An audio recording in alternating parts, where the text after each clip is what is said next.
আপনি অন্যায়টাকে বা অপবাদটাকে দেখাবেন, প্রতিবাদটাকে দেখাবেন না। ব্যাস আপনি সবার কাছে কাকে ভিলেন বানিয়ে দিলেন। এরা আবার গিয়ে নতুন প্রভু খুঁজে নিচ্ছে, তাদেরকে দাওয়াত দিয়ে খাওয়াচ্ছে আর বলছে আপনি একটু আগে দেশে আসলে ভালো হতো। বিভিন্ন সময় এই বিভিন্ন মবের ক্ষেত্রে যারা কাজ করেন অনেকেই বলে থাকেন যে এটার পেছনে ছাত্র শিবিরের প্রচ্ছন্ন একটা ভূমিকা আছে। তারা এটাকে লাই দিচ্ছেন। জামাতের এরা যারা করছেন তারা জামাত শিবিরের অনুসারী, তাদের যদি পলিটিক্যাল আইডেন্টিটি খোঁজা হয়, এবং ট্যাগিংয়ের যে রাজনীতি, একটা সময় আওয়ামী লীগের বিপক্ষে এই অভিযোগ ছিল, এখন জামাতের এবং শিবিরের বিপক্ষে এই অভিযোগ আসছে যে তাদের বিরুদ্ধে কোনো একটি মতবাদ আসলেই সুনির্দিষ্ট করে ট্যাগ দিয়ে দেওয়া হচ্ছে। আপনি কিভাবে দেখেন?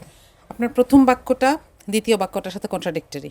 প্রথম বাক্যটাতে বলা হচ্ছে যে মব সৃষ্টি করছে দেখা যাচ্ছে জামাতের লোকজন, শিবিরের লোকজন, আর দ্বিতীয়টাতে বলছেন যে কিছু একটা করলেই ট্যাগ দেওয়া হয়। প্রথমটাতেই তো বলা হলো। আমার কথা স্পষ্ট, এখানে আমি যদি দলমত নির্বিশেষে আমি একজন নাগরিক হিসেবে বলি, যেখানে যে মব হচ্ছে তাদেরকে খুঁজে বের করে শাস্তি দেওয়া হোক।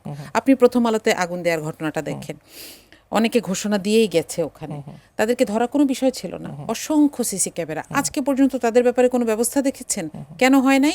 যেন এই যে দোষ দেওয়া যায়, এই কালচারটাকে জারি রাখা যায়। অনেকের ছবি ফুটেজ এসেছে যারা ডাকসু বা রাকসুর সাথে ছাত্র সংসদে যারা শিবিরের প্যানেল থেকে জড়িত ছিলেন। কেন সেই প্রশ্ন আমার মনে হয় এজন্যই করা হয় যেন এই যে দোষের রাজনীতিটা চলে। আপনি দেখবেন ফ্যাসিস্টের সময়ও ওই যে মন্দিরে আগুন লাগানো হচ্ছে, মূর্তি ভাঙা হচ্ছে, খুবই গর্হিত কাজ, কিন্তু কি হলো, দোষ দেয়া হলো যে আচ্ছা এটা ইসলামপন্থীদের কাজ।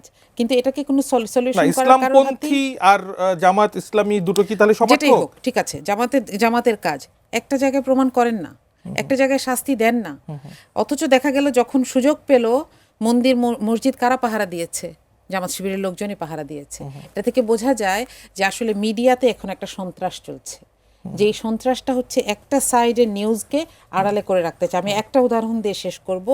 বাসসের এক সপ্তাহের নিউজ অ্যানালিসিস করে দেখা গেছে বাসস কোন দলের কয়টা নিউজ দেখায়, সেখানে জামাতের 0, যার এগেইনস্টে বিএনপির হচ্ছে 30-এর উপরে। মানে মিডিয়া ট্রিটমেন্টের কথা বলছেন আপনি। তাহলে এই যে মিডিয়া ব্ল্যাকআউট করা হয় কিছু কিছু মানুষকে, আপনি অন্যায়টাকে বা অপবাদটাকে দেখাবেন, প্রতিবাদটাকে দেখাবেন না।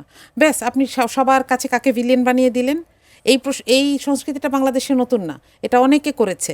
এখন সেটার ভিকটিম আগেও জামাত শিবির ছিল, এখনো তারা চলছে। এবং রেজিম চেঞ্জ হওয়ার সাথে সাথে এরা আবার গিয়ে নতুন প্রভু খুঁজে নিচ্ছে, তাদেরকে দাওয়াত দিয়ে খাওয়াচ্ছে আর বলছে আপনি একটু আগে দেশে আসলে ভালো হতো। তারেক রহমানকে আমি এটা অনেক শ্রদ্ধা নিয়ে বলছি যে বিএনপির না এই ব্যাপারে অনেক সতর্ক হওয়া উচিত।